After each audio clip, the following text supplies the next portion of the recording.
Welcome to Dreamline digital study once second.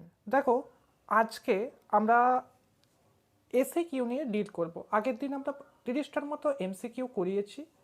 তোমরা এমসিকিউগুলোকে SAQ আকারে করার চেষ্টা করবে এবং সাথে সাথে যে এসএকিউগুলো করাবো সেগুলোকেও তোমরা এমসিকিউর মতো করে পড়বে। তাহলে তোমাদের পুরো যে টেক্সট আছে সেই টেক্সট থেকে কোনো কোয়েশ্চেন থাকবে না। ঠিক আছে, তো চলো আজকে এসএকিউ করানোর আগে কিছু কথা বলে রাখি। ধরো আজকে আমরা কি করছি, আজকে আমরা এসএকিউ করছি দ্য আইস হ্যাবিট থেকে, কিন্তু পরবর্তীতে যখন পরীক্ষায় পড়বে তখন আমাদের এসএকিউ করতে হবে কতগুলো, 5টা বা 6টা। সেই পাঁচটা টেক্সট থেকে থাকবে। তাহলে তোমাকে সেই 5টা এসএকিউকে এমনভাবে উত্তর দিতে হবে যেন টিচার উত্তরটা দেখেই বুঝে যান প্রশ্ন কী আছে, তাকে আর উত্তরটা দেখার প্রয়োজন না পড়ে।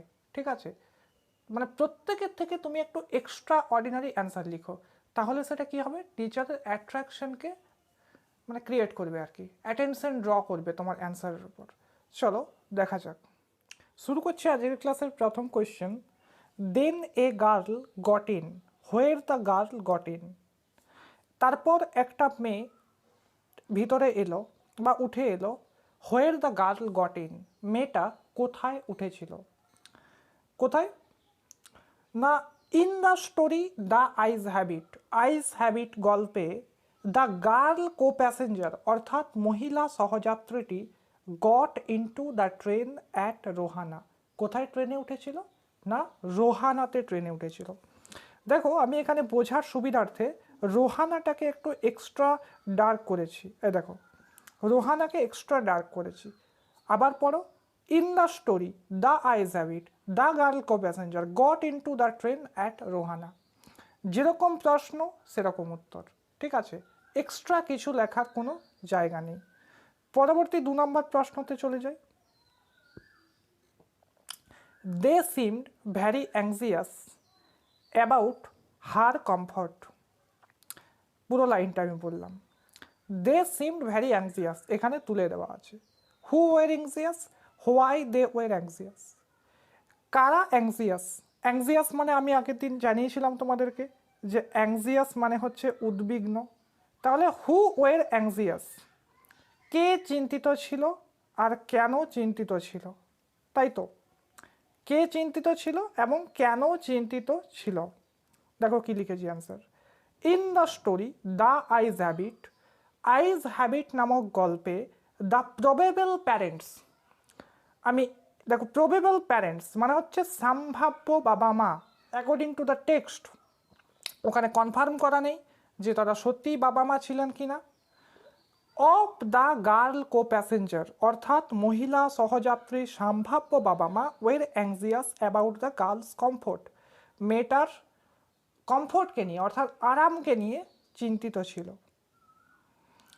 আচ্ছা, এইখানে কোয়েশ্চেনটাকে আমি কমপ্লিট করে দিয়েছি, কিন্তু এই অ্যাংজিয়াস লিখে ছেড়ে দিয়ে এই অংশটা বাদ দিয়ে দিলেও হতো, কারণ পরবর্তীতে আরেকটা কোয়েশ্চেন করা আছে। দেখো, হোয়াই দে ওয়ের অ্যাংজিয়াস, যখন এরকম দুটো কোয়েশ্চেন থাকবে তখন এই দুটো অ্যান্সার, এই একটা অ্যান্সার হয়ে গেল এখানে কমপ্লিট, আর এই যে অ্যান্সার আমি একটা শুরু করছি এই অ্যান্সারটা, এই অ্যান্সারটার আগে একটা 1 লাইনের গ্যাপ দেব আমি। ঠিক আছে, মানে প্যারাটা চেঞ্জ করছি আর কি। ঠিক আছে, হোয়াই দে ওয়ের অ্যাংজিয়াস না, they were anxious about the girl's comfort, মেয়েটার আরামকে নিয়ে অর্থাৎ যে ঠিকঠাক করে যেতে পারবে কি না পারবে এটাকে নিয়ে তারা চিন্তিত ছিল।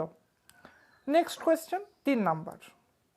The women gave the girl detailed instruction, the women অর্থাৎ মহিলা সহযাত্রী, মহিলা সহযাত্রী কী করলো, ডিটেলড ইনস্ট্রাকশনসকে দিল, মানে কি একদম পুঙ্খানুপুঙ্খ আর কি বলে দিল আর কি।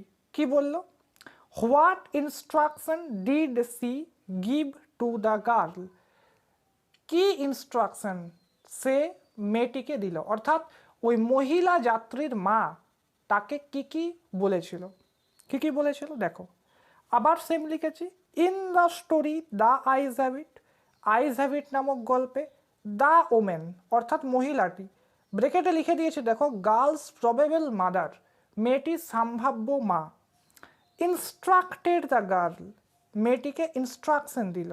কি ইনস্ট্রাকশন দিল দেখো, তারপর আসল অ্যান্সার শুরু হচ্ছে আমার। টু কিপ হার থিংস, তার জিনিসপত্র রাখতে, not to Lin out of Windows, জানালার বাইরে না তাকাতে, and to avoid speaking two strangers, বহিরাগত মানুষ যাদেরকে চেনেন না তাদের সাথে কথা না বলতে। তাই তো, চলো পরবর্তী কোয়েশ্চেনে যাওয়া যাক। How was the eyes of the narrator, আমাদের যে নেরেটর, গল্প কথক বা স্টোরি টেলের, তার চোখগুলো কেমন ছিল। দেখো কি লেখা আছে, the narrator was completely blind, আমাদের নেরেটর কেমন ছিলেন, পুরোপুরি অন্ধ ছিলেন।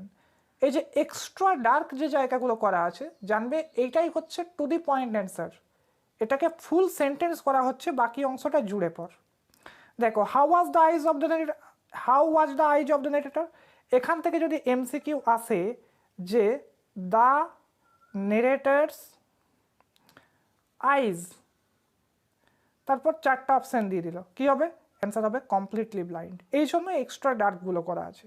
ঠিক আছে তো, তারপর দেখো কি বলছে, হিজ আইজ, তার চোখগুলো, ওয়ের মানে ছিল, only sensitive two light and darkness, শুধুমাত্র আলো আর অন্ধকারের যে ডিফারেন্স, সেই ডিফারেন্সটা শুধুমাত্র বুঝতে পারতো।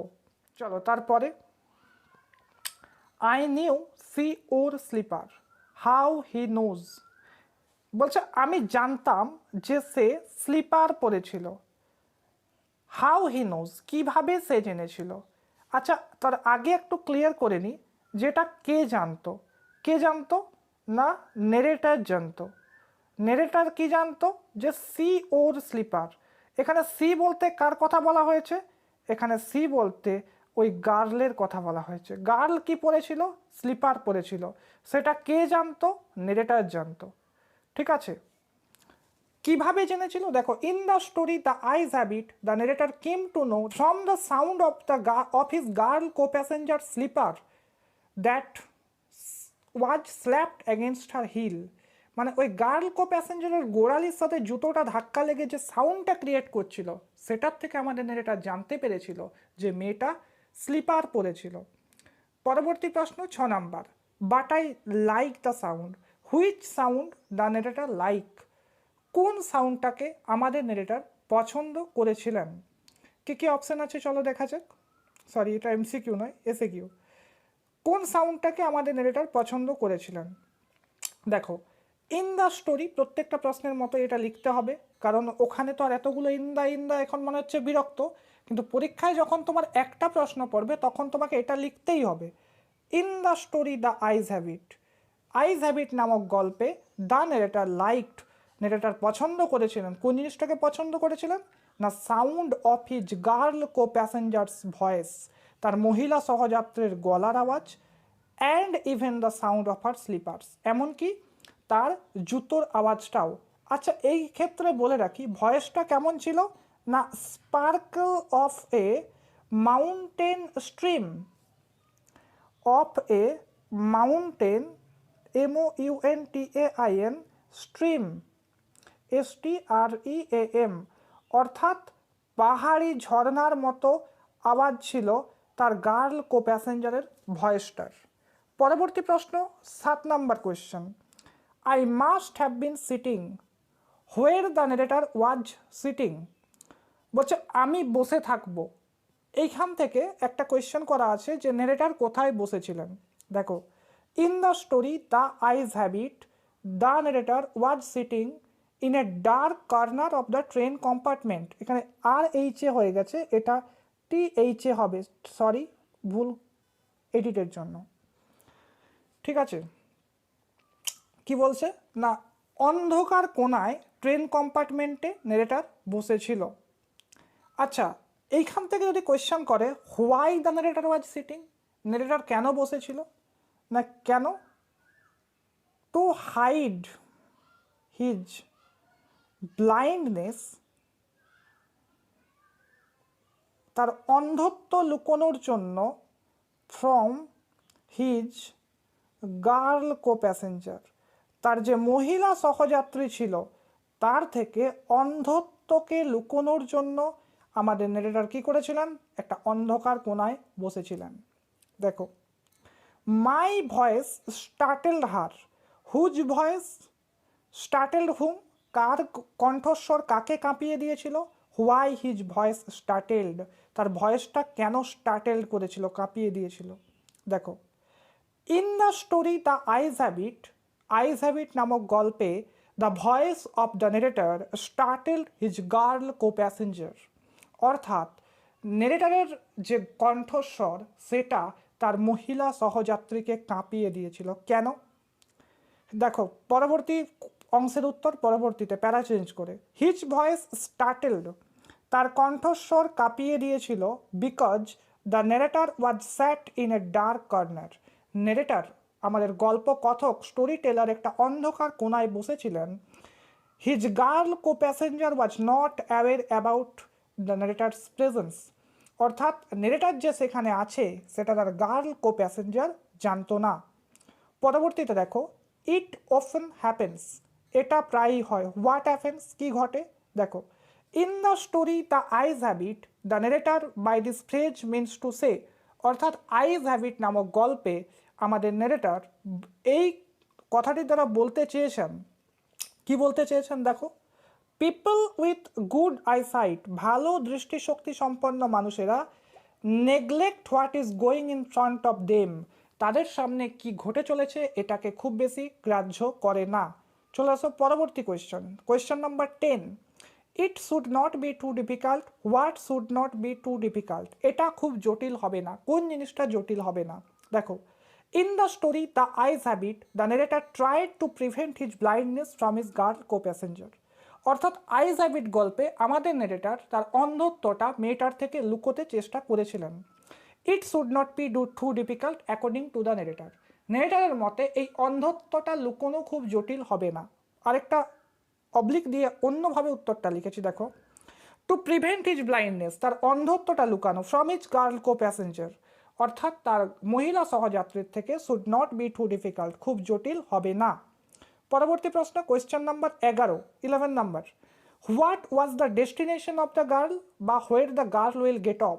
দেখো, in the story the eyes have it the destination of the narrator's girl co passenger, অর্থাৎ আইজ হ্যাবিট গল্পে নেরেটার যে মহিলা সহযাত্রী ছিলেন তার গন্তব্যস্থল ছিল Saharanpur, the girl will get off at Saharanpur.